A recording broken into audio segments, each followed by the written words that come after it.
It was November 1st, 1951.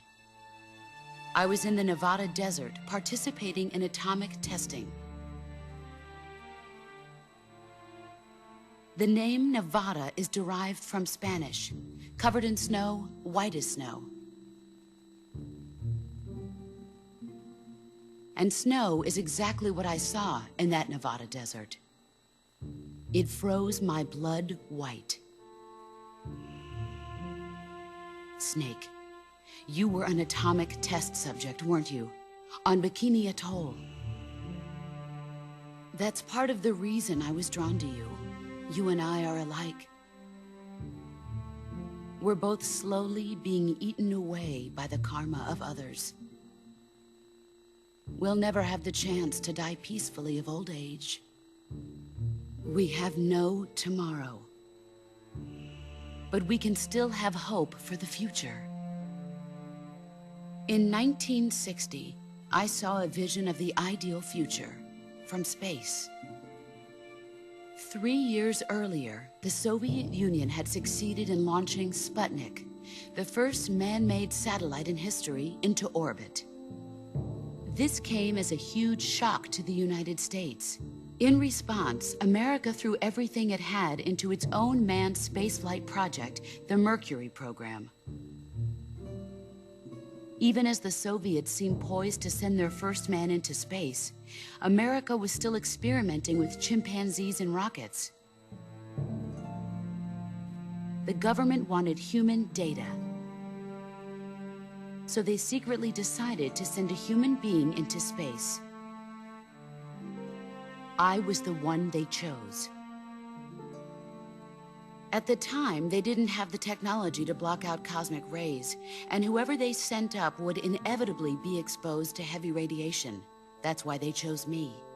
After all, I'd already been irradiated once. Of course, you won't find any of this in the history books. I could see the planet as it appeared from space.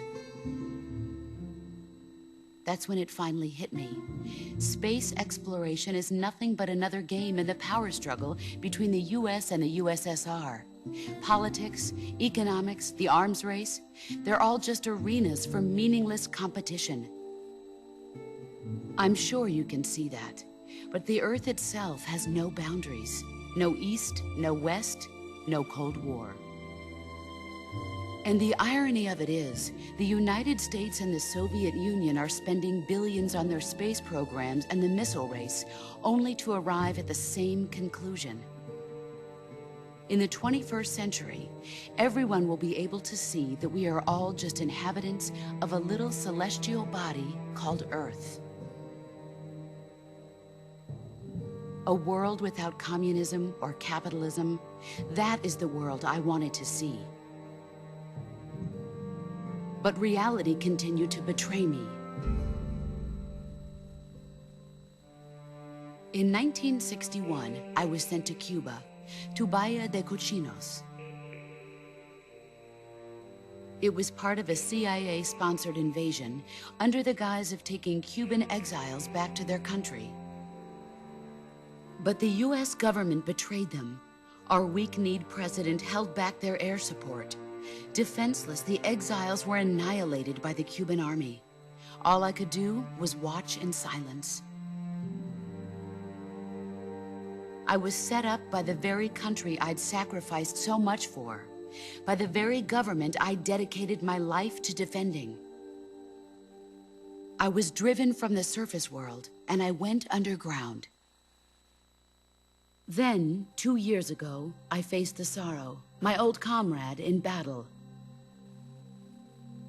He was my friend. But one of us had to die. I was left with no choice.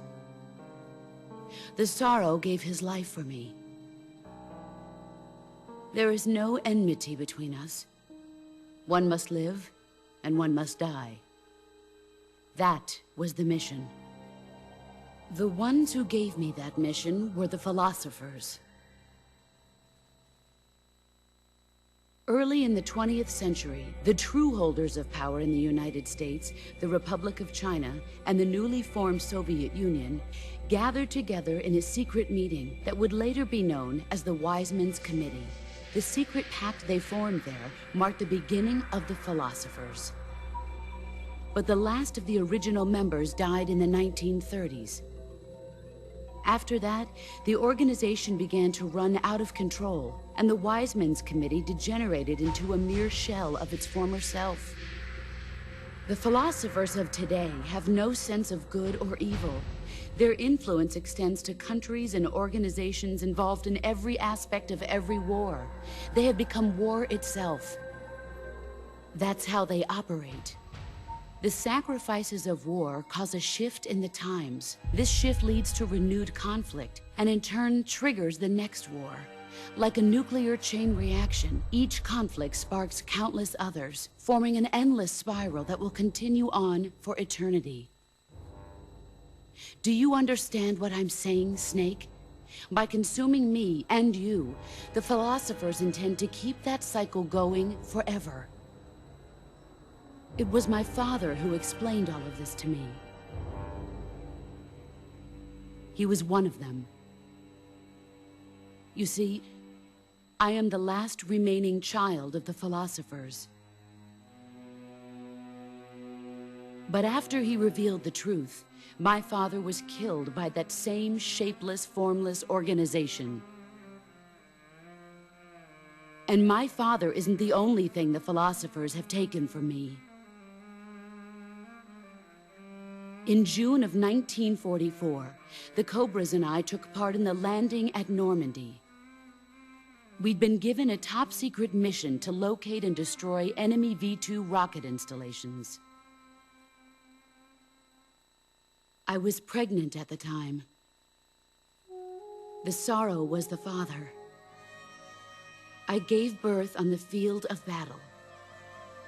A beautiful baby boy. But my child was snatched away from me by the philosophers.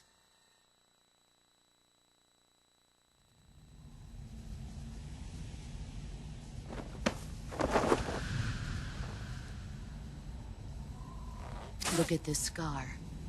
This is proof that I was once a mother. I gave up my body and my child for my country. There is nothing left inside me now. Nothing at all. No hatred, not even regret. And yet sometimes at night, I can still feel the pain creeping up inside me, slithering through my body like a snake.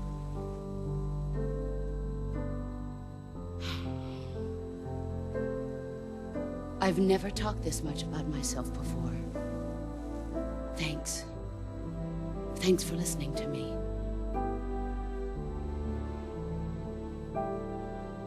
I feel content. Snake, commence the operation. I raised you. I loved you. I've given you weapons, taught you techniques, endowed you with knowledge. There is nothing more for me to give you. All that's left for you to take is my life, by your own hand. One must die, and one must live. No victory, no defeat. The survivor will carry on the fight. It is our destiny. The one who survives will inherit the title of boss. And the one who inherits the title of boss will face an existence of endless battle. I'll give you 10 minutes. In 10 minutes, MiGs will come and bomb the hell out of this place. If you can beat me in less than 10 minutes, you'll be able to escape in time. Let's make this the greatest 10 minutes of our lives, Jack. Boss? You're a soldier. Finish your mission. Prove your loyalty. Face me.